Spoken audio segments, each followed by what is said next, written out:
Hello, hello, hello, everyone. Welcome back. Welcome back. You are now joining us for a Queen's Roundtable Leadership Symposium. And I'm coming to you with another expert interview. And she's going to introduce herself in just a moment. But before we get started, let me go ahead and introduce myself. My name is Jacqueline Kaba-Harrison. I'll just put my banner there. All right. I'm Jacqueline Kaba-Harrison, and I am your host for A Queen's Roundtable Leadership Symposium. And this particular one is titled, Born to Lead, Awakening the Leader Within. Yes, that's right. I said it, Awakening the Leader Within, because I truly believe that we as African-American women have innate leadership abilities, whether we recognize that title or not.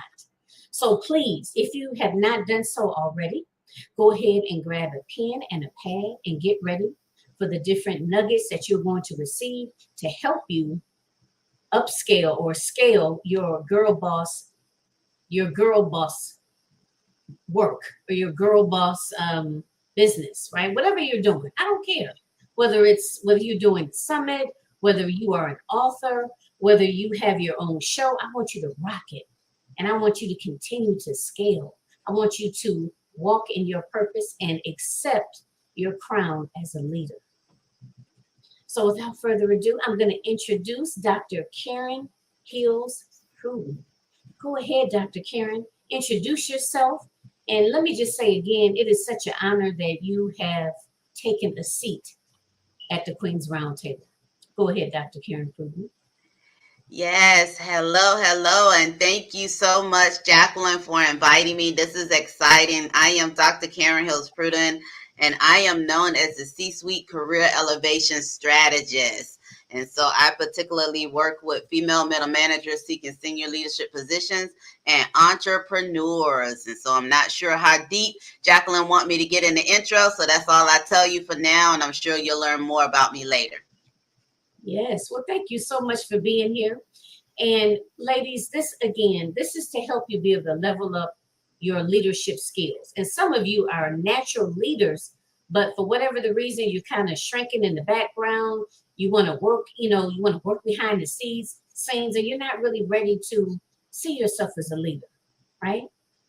But I want you to know you are a leader. And we're going to be sharing some good tips and tools with you during our session today, okay? So yes, Dr. Pruden, just go ahead and let us know a little bit more specifics about what it is that you do. How do you help women? Because do you help just women or women and men? Well, I do help women and men because leadership qualities are not gender specific. But in terms of my niche is that I specifically work with female. I'm a coach for female interested in senior leadership. But yes, I do work for women and men. Okay. All right. So talk to us a little bit more about this. Am I saying it right? The C-spot? C-suite? C-suite. Tell us a little bit more about that. Yes. So the C-suite, it sounds unique, but really what a C-suite position is the most senior position within an organization. For your smaller organizations, it could be a director position. For your bigger organizations, it could be vice president, assistant vice president, associate vice president. It just depends on how many levels of senior leadership that your organization have. But when you hear me say the C-suite, I'm really talking about senior leadership. And I'm talking about leadership, not management, because they're not synonyms for one another. There's a difference between managers and leaders. Managers deal with the day-to-day. Leaders are looking further down the road. They're 1, 3, and 5 years down the road planning for the business. And so I work with women managers mostly, but I work with them who desire to be in leadership. And we talk about, and I coach them on leading people, and not just people, multi-levels of people, because most of the senior leaders are responsible for people in different places, different sites throughout the organization. And then I also work with them on multi-site leadership. You know, how do you lead when you don't see everybody every day? You know, there's a form of leadership through reporting, through communication. You know, how do you use analytics to tell what's going on? Who should you give the most attention to? And so my specialty is data analytics. I love numbers. Numbers tell the story. Numbers don't lie, and numbers don't have emotions tied to it. It is what it is. And so I work with female managers and leaders on how do you tell the story of what your business is doing through numbers. And then the use of technology. We all like to make money in our sleep. We all like to make money as much as we can, as far and as wide as we can. And what I mean by that is global money. And so technology allows us to sell our products to someone in China, even though our product is here in the United States. And so how do you use technology to further your business? And so those are the things that I kind of work with female leaders on. And all of this is so that they can influence and impact their way to achieving organizational goals. Absolutely. Okay, so let's dive in. So let me ask you, first of all, what are some of the characteristics of a good leader? Elaborate a little bit more on that. And also talk a little bit about, do you think that those things, those qualities are innate, or do you think it's a combination of sometimes it is? And if it's not innate, do you think that individuals can be taught to be a good leader? Well, both, you know, that's like that old saying, what comes first, the chicken or the egg? You know, are leaders born or are leaders created? So I believe it's a little bit of both. I go back to, you see a scenario on the playground with children, and you'll see one or two children who naturally take the lead. They go get the resources that are needed for the team play. You know, they start assessing competencies. Karen, I don't want you on my team because you can't run, or Bill, I want you on my team because you're the fastest. And so for those, I would say that they were born with that type of leadership quality, but we build on those qualities. And can someone obtain those qualities later in life? Absolutely. That's the whole purpose of coaches and mentors and experience. We all learn through experience what to do and what not to do. And so it is a combination of both. You know, certain things are innate, like your intuition. You know, people say, I got a feel for people. Usually people who say that have had that feeling about people throughout their life, even in their personal life. But then there are certain qualities like data analytics and different things that you acquire a top level of competency through experience, working in various industries, working in various roles, seeing some things work and some things not work. And so I would say it's a combination of two. Leaders are born with certain qualities, but those qualities have to be refined through experience and education in order for them to be the best leader that they can be while they're here on this earth. Wow, very well said. So you believe that there are certain qualities that men and women alike can be born with, but they can be refined over the years. Absolutely. Okay. All right. Okay. So oftentimes, and what makes it kind of fresh in my mind is that sometimes, like I'll see a post every now and again, and it goes something along the lines of, you know, I've always been called bossy.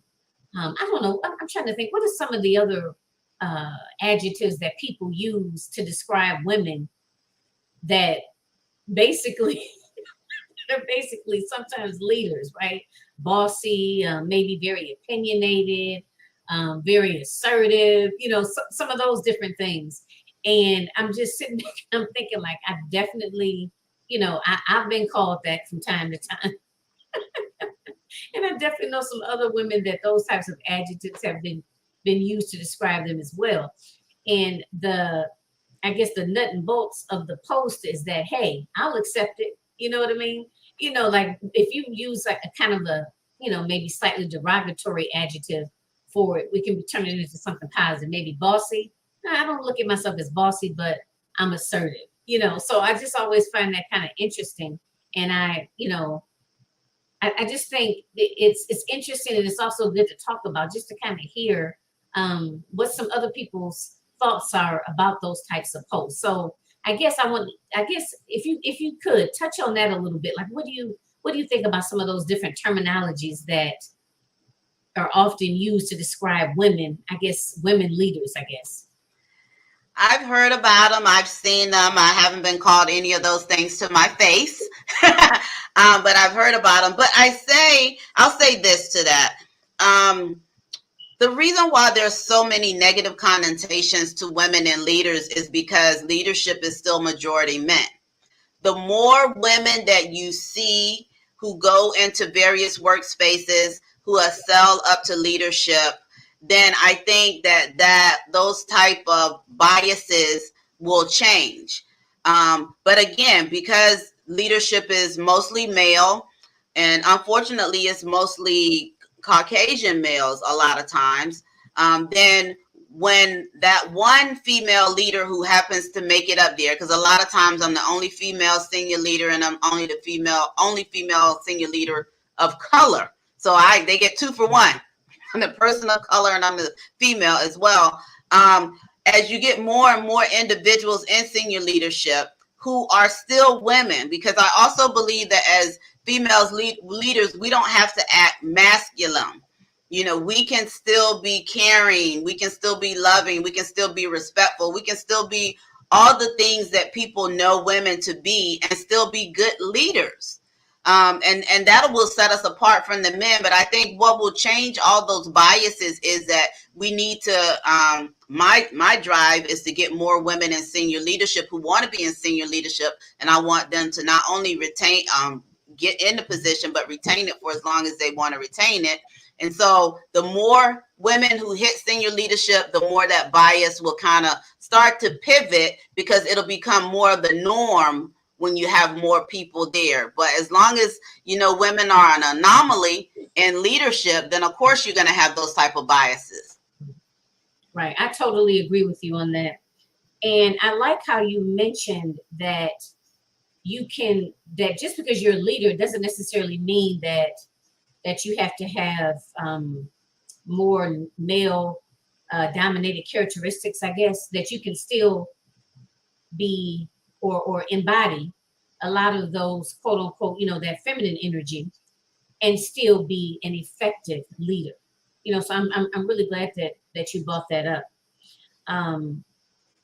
Yeah, I'm really glad you brought that up, because I think that, again, with the stereotypes and so forth, people tend to think that just because you are a leader, that you have to, that there's certain characteristics that you have to have in that arena. You know what I mean? In more of a masculine, I guess maybe authoritative, dictative, type of leadership skill, or leadership. What do you call it? The different types of leaders. Mm-hmm. Because I know there's all different types of leaders, and that's a whole nother subject in itself, right? The different types of leadership. But I do think, and I agree with you, that I feel that gives us a more of an advantage when we do take to those leadership roles. Absolutely, absolutely. So let me ask this: did you have, growing up, or what were your role models in terms of leadership? Or did you have a mentor later on in life, or what did that look like for you? Well, I had a number. I didn't identify or label them as mentors.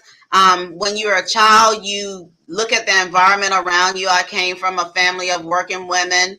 My mother is an educated woman. She was a career teacher of 36 years, and she was educated later in life. But she still was an educated individual. But I always came from a family of working women, and so women outside of the home was the norm for me. Didn't necessarily have a role model, but you pay attention to the roles that people have in your life as a child. When I got my first professional position, it was mostly males. I was working with mostly males, so I didn't have any women role models. My first woman role model was when I took my first job, when I changed industries, working for Home Depot, and there was a lady named Bonnie White. And I learned a lot of lessons from being around Bonnie. Bonnie believed in being an expert at what you do, which means that you are a lifelong learner. But I also learned, unfortunately, what not to allow to happen to me from Bonnie, because Bonnie hired me. Well, she gave me my first HR job for Home Depot. I was changing industries because I was an ops manager in the tax industry. And then she hired me for my first job in HR. And I've been in HR for 27 years now. So then there was a leadership change. And at the time that Bonnie was hired, a degree was optional. Then there was a leadership change and they made a degree mandatory. And Bonnie had been working in HR for almost 20 something years and never got her degree. And she was the smartest HR professional that I knew. She was on top of her game. However, she ended up losing her job simply because she never finished her degree when the new leadership came in. And I said, that will never happen to me, where I would lose a job that I'm well qualified for simply because I didn't have a piece of paper. But what happened is she got so caught up in working, you know, that she never went back to complete the degree because it appeared as though she didn't need it, not recognizing that every leader is different. And so when that new president came in and made a degree mandatory and not optional, all of that intellectual talent that Bonnie had went out of the doorway. And so I learned that you need to get all of your qualifications, whether you think you need them or not. Finish them up, you know, put them in your pocket if you need to, but that way no one can ever deny you a job simply because you didn't have a degree. Because they, at no time did they say that she couldn't do the job. They severed her because she simply didn't have a degree. Wow. And she was employed there, you said, over 20 something years? Yep, over 20 something years. Yep. And so that drives home the notion of being a lifelong learner. Even if you don't think education means anything to you, if you know that most of the people in your industry has education, if most of the people in your industry has education, then it's going to do nothing but benefit you to have education. You don't want to be one of the few people who don't have it, no matter how many years of experience that you have, because you don't want something like that to happen to you. Right. Absolutely. Wow. Okay. So I know you've been in the, you said you've been in HR for over 27 years. I've been in human resources. Wow. Okay. So in reference to leadership, how would you say you have been able to perfect, I guess, or refine, let's just say, your leadership skills over the years? Like what have you done, and what type of tips and tools would you be able to give to those that are kind of just starting out? Well, for those that are just starting out, I would say find out what are the basic qualifications that you need for whatever industry that you're going into. Like, and what I mean basic in terms of education or even certifications, because depending on your industry, a BS or MA may not be important, but certain certifications and IT certifications count more so than education. So find out what are the minimums that you need to have and start working on that. Start closing in that skill gap for yourself to make sure that you have the minimum. I am a lifetime learner, so I read a lot. I go to conferences with my peers so I can find out what the new innovations are in terms of technology, in terms of processes. I hear and talk to what my competitors are doing. You always got to pay attention to what your competitors are doing. You cannot manage your organization or your department or your division in a silo. And so I think because I've always craved knowledge, that I've always been able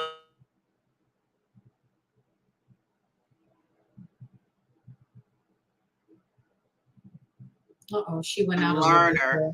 Okay. in terms of be a lifetime learner about what it is in your industry that you need to stay up on, and follow competitors. And don't be afraid to go in and buy from your competitors. When I worked at Home Depot, I lived in Lowe's.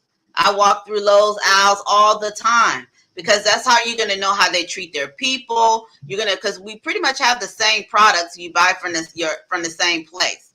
But sometimes it's the level of customer service and the personalization that your people provide that causes one to go to you rather than someone else. And the only way that you're going to do that is to be a customer in your competitor's world, to buy from your competitor to see how they treat their customers.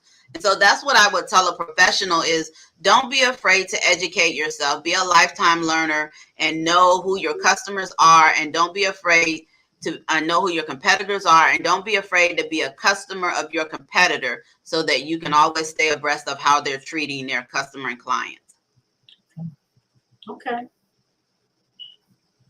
So let's shift slightly. And I know you have touched on some of these things already, but what would you say are, and again, like I said, I know you touched on some of this already, because the question is, what would you say are some of the challenges that we as women face in leadership, African-American women in leadership?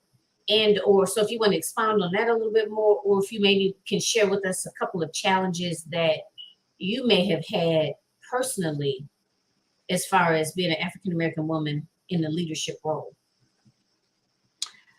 Well, I think one challenge that I had was that I probably was viewed as never good enough for the next level, never ready. It's like something you put in the oven. You're not ready. You're not ready. At one time in my career, I had a boss who nitpicked everything about me. Now, I don't know if that was because I was African American, because that boss, who later became friendly, nitpicked about everything. But there is, we all have biases, and I think it was a little bit of bias that was going in that I had to be perfect before I move up to the next level. And here we had, at that time, I was not a director. They had directors who were not perfect. And so she had that, I call it the not ready syndrome. You're not ready. You're not ready. The more you do, you're still not ready type thing. And I think her biases were wrapped up in that. Or it could have been something else, because we never really discussed it. It could have been that she knew of the biases of those in senior leadership, and that she was protecting me from that because she was in senior leadership. So it was one of the two. But I think that's one of the things I had to deal with. Once she retired, I was able to move up immediately. So other people recognized my skill, but for her, I was not ready. Not that I wasn't excellent, but I just was never ready. Another thing that I think that every female, unless they've been groomed for senior leadership, deals with is no one talks to you about the different set of skills going from management to leadership. No one tells you. People think just because you do 10 years or 15 years for a company that you should automatically get that director or vice president position because of your tenure. Leadership is not a tenure-based a job. Leadership is a skills-based job. You can have someone who worked for the organization 2 years, but if they exhibit the skills that are needed in senior leadership, then, and they are given the opportunity, then they could possibly be a senior leader. No one tells you that. So a lot of times as a woman, we may not even raise our hand, even though we are ready to go to senior leadership, because we think this is too soon. But there is a difference between the two genders as well, because as women, we won't apply for jobs because we think we have to check off every box that's in the job posting. And then our counterparts, our male counterparts, only meet 40% of it, and then they'll go ahead and apply. And some of them will get hired, but I can tell you as someone who works in human resources that if you have 75% of what the job postings say, we'll train you for the other 25%. But that's kind of one of the drawbacks of women. So I say that to say that sometimes we hold ourselves back. You know, it's not any external barrier. We hold ourselves back for a lack of knowledge. So those are a few things that I can mention in terms of that question. You know what? Next I want to go into talking a little bit about the Sisters Leaders Conference. But before we do that, why do you think we as women do that? Because this has come up a few times before in terms of us feeling like we have to check off all of those boxes, you know, whereas our counterparts is like, hey, I'm ready. I can do this. Why do you think that's so? I mean, I know it's just theoretical, but what are your thoughts on that? I think a lot of times we as women are not rule breakers. And get this, most leaders are willing to break the rules. Most super successful leaders are willing to be the first for the sake of their reputation. And they'll do that through breaking the rules by trying something different. And so if we think that you have to check off every box, if they put on a job posting that you need 17 things that they're looking for, then since we don't believe in breaking the rules, we play within the rules of the game, then we think we should have the 17 items that they have listed up there, not recognizing that that's not always the case. And so I think what I have found since I've been in leadership for so long is that there are different levels to leaders. And so your Apples and your Googles, those people are willing to, the leaders who work in those companies are willing to be the first for the sake of their reputation to reach excellence. And I think we as women should do that as well. We aren't sometimes committed to throwing everything behind, which means everything, our reputation, behind us advocating to do something different and out of the box than someone else because we're scared of ridicule. And so I think, but the most successful leaders are the ones who are willing to take that risk, because great risk yields great rewards. Okay.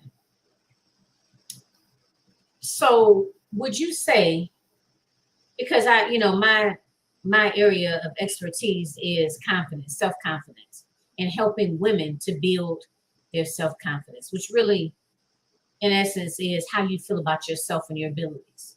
Would you say that confidence plays a role in that? Because I don't want, that's kind of what, that's part of what I take from it.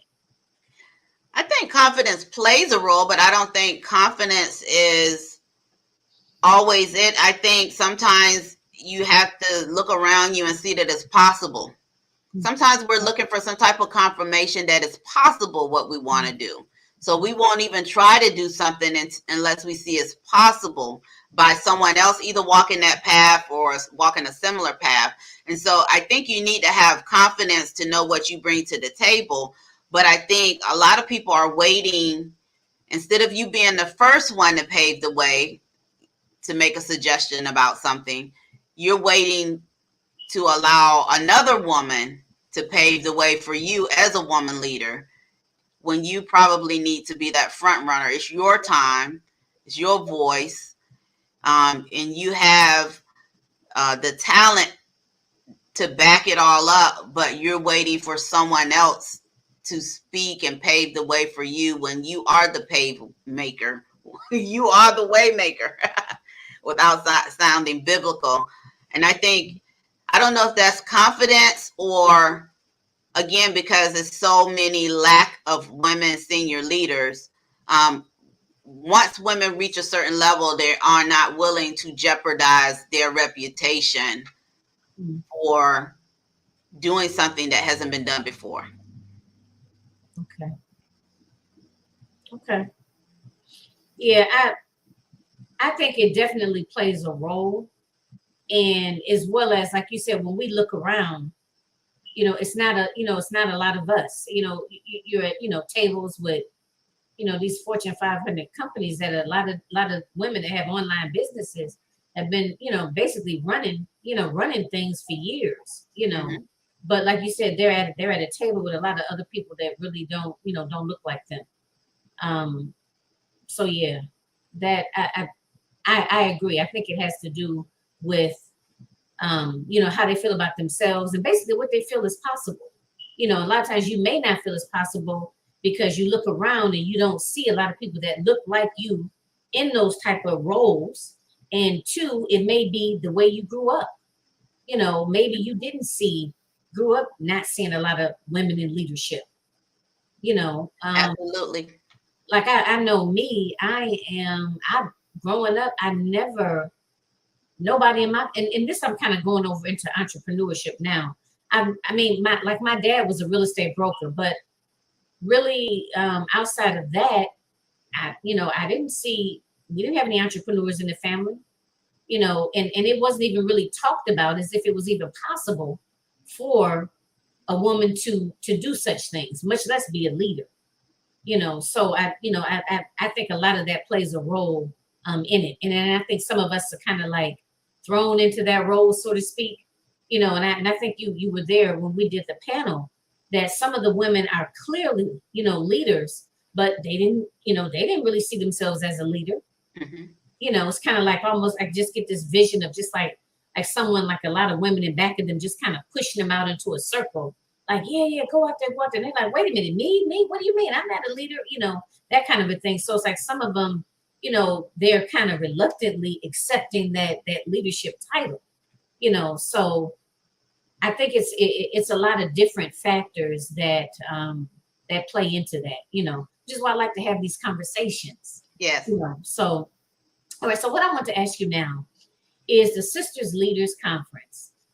Tell us a little bit about that. Like, what was the initial why? When did it start? Why should someone participate in the Sisters Leaders Conference? Well, the initial why, the sister leaders community was birthed out of my pain point. And if anyone has heard me speak about my story, it happened when I wanted to go from middle management to senior leadership, and I didn't know a woman leader. And so I ended up paying a mentor that I found on LinkedIn $350 an hour. I hired her for 1 hour a month for a year to teach me what I needed to know to go from management to leadership. And then 2 months after that relationship, I was promoted into senior leadership, and I haven't looked back. But what happened is that I haven't really interacted with that mentor since then. And so Sister Leaders is a community of women supporting women and men supporting women in leadership, where our number one reason for even coming together as a community is to elevate the competencies of all women leaders, to ensure that they can acquire a leadership position and retain it for as long as they want to retain it. We want them to influence and impact their way in senior leadership. And so we do that through talking about those things that necessarily you don't learn from just going to work day to day, on how to lead people, how to lead change, how to use analytics and technology. We also talk about mental health, emotional health, and spiritual health, because it is important to know that a lot of times people work 15 to 20 years to get to their ideal position or to open up their company that they always wanted to open up as an entrepreneur. And then within 3 years, they exit. And the reason why they exit is because it is not what they thought it was. They didn't have a realistic view as to what they were aspiring to. And so the whole purpose of knowing someone in that position that you are working hard for, so you can have realistic conversations. And so Sister Leaders was birthed out of creating a community where people can go to who were committed to working with women leaders, and they are your early leaders, people, young professionals who think they want to go into leadership, your mid-professional people who have been in leadership or management for about 10 years. And then we also have individuals who have retired from leadership. But all of us get together and share our information for the sake of creating a qualified candidate pool for leadership. Okay, so when did you first start it? And this is all virtual, or is it? Well, so I started the Sister Leaders community about 4 years ago. I knew that I was going to start the Sister Leaders community about 10 years ago. So I knew that that was something that I wanted to do, but I just didn't formally start it. And it was kind of birthed during the pandemic. So it has the conference has a virtual start because it was birthed during the pandemic. But we will have virtual and in person on next year. We also expanding because I'm expanding the television. So I'm expanding the methodologies to reach women. So I have a Boss Brand and Business television channel on Believe in Your Dreams television network. And I have a show called Leadership is Served. That is to reach female leaders and male leaders as well, to talk about leadership. And so I am going global to reach women and men who are committed to women in senior leadership, whether it's through television. I have a Sister Leaders magazine, whether it's through my annual conference. We'll do retreats, we'll do brunches, all of that. I'm going to use all the methodologies because I want to reach everyone where they are in terms of being able to learn what it is to be a leader. And so you have to do that through a number of methodologies. So I'm excited. I'm excited about creating the next generation of leaders. I'm excited about creating competent leaders who can stay in their position, whether it's working for themselves or whether it's working for corporate America, for as long as they desire, because they'll have a real outlook and real skills on what is needed to retain. Okay, nice. So with the conference, it's to help develop men and women. It's help to develop women, but it's men and women. It's women supporting women and men who support women in leadership. Okay, got you. Okay, so the target audience is women. Yes. Women in leadership. Yes. But the individuals that are going to be speaking and doing the workshops and so forth are both men and women. Correct. Okay. And leaders. Okay. And you said it's going to be, it's in October? October 28th and 29th. It's going to be virtual. It is a big production. So when you hear virtual, we're not talking about a Zoom party. I mean, we're talking about a production. We're talking about 4 sub-screens and 1 main screen. I also have an anthology that'll be published around the same time. This year's theme is Yes You, Yes Now. And the reason for that theme is, of course, as women, we have multiple roles that we play: mother, wife, grandmother, caretaker, career woman. And so I want to remind women about themselves. Don't forget your dreams. While you're helping your kids reach their dreams, or your spouse reach his dreams, and taking care of your parents who took care of you, don't forget your dreams. So this year, Yes You, Yes Now is the theme to remind women of that. Awesome. And are you currently accepting applications for individuals that want to participate? Absolutely. Right now we are doing speaker calls. And so I've been doing them for a while, and still will do them for a while until we get a decent number. I expect to have up to 50 speakers, including the keynotes who have already been secured. But I expect to have up to 50 speakers, and I hope to have some international speakers, because last year we had international speakers, because it is a global conference. It'll be running from 9 a.m. in the morning till about 10 o'clock at night, because it is international. Okay, cool. Nice. All right. I love it. Woo. So now didn't I tell you all that this was going to be good? Okay, because I learned a lot just sitting here, just taking it all in. So if you need to hit that replay button, go ahead and do so. All right. So whether you join us live or whether you're catching the replay, thank you so much for joining us. Now, let's go ahead and, before I close it out, Dr. Pruden, any last words, or what would you like to leave the audience with? Well, I like to leave the audience with my motto, which is no excuses, make it happen. And that motto simply means to find another way when you reach a barrier. Okay.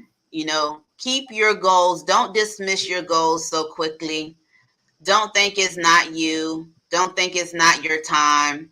Just find another way. And sometimes when disappointment hit us, you know, just sit in your quiet place or go in your prayer closet and just be silent for a minute and listen and feel, and then come out blazing with another way to reach your goals. I want everyone to, hopefully everyone has some type of goals for themselves, but I want every woman to just be the best that she wants to be.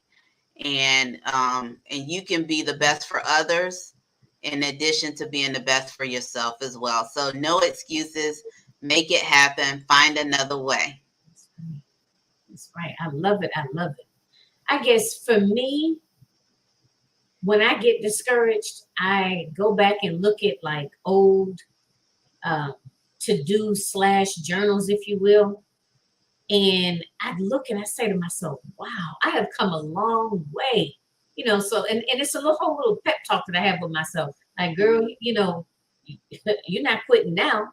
You know, you done came this far, you know, because it happens. You know, we all get discouraged. Absolutely. You know, from time to time, you know, how many times I want to throw the towel in. I'm just keeping it real, you know. Mm-hmm. But and so I want you all to know that that's normal to fall down, and sometimes we have a lot of different obstacles and hurdles that, you know, that we have to jump over and navigate and stick and move and so forth. But keep on doing it because it's worth it. And remember, there are a lot of people out there, a lot of women out there that can benefit from your services, that can benefit from hearing your story. So please do not give up. Do not give up. Yes. So again, thank you all for joining for AQRTL's Roundtable Leadership Symposium, which happens in January, May, and September. And the goal is to provide quality personal, professional, and leadership development for African-American women in business to help you truly scale your business. So please do not forget to listen to all of the other expert interviews as well, so you can get you some more gems to be able to scale your business in 2022. All right. So I want you to know as well, AQRTL's Roundtable Show, I am always looking for guests. So if you're interested in expanding your brand, visibility, maximum visibility, please reach out to me. My show is AQRTL's Roundtable Show and Podcast, which happens every second and fourth Sunday of the month. Or if you are interested in being a speaker on one of the leadership symposiums, again, this one is taking place May, and the next one will be in September. So if you don't make this one, just make sure you listen in and get all of the good information, and just let me know you want to participate next time or for the next one in September. And also, I am looking for show hosts. If you are interested in hosting a show on the Women Win Network, which is streamed on Roku as well as Amazon Fire TV, reaching 100 million homes, please let me know. Let's talk. We need to talk further. As you see, my website is Realizing Your Potential. The number is 123.com. All right. Take care, everyone. Thanks for tuning in.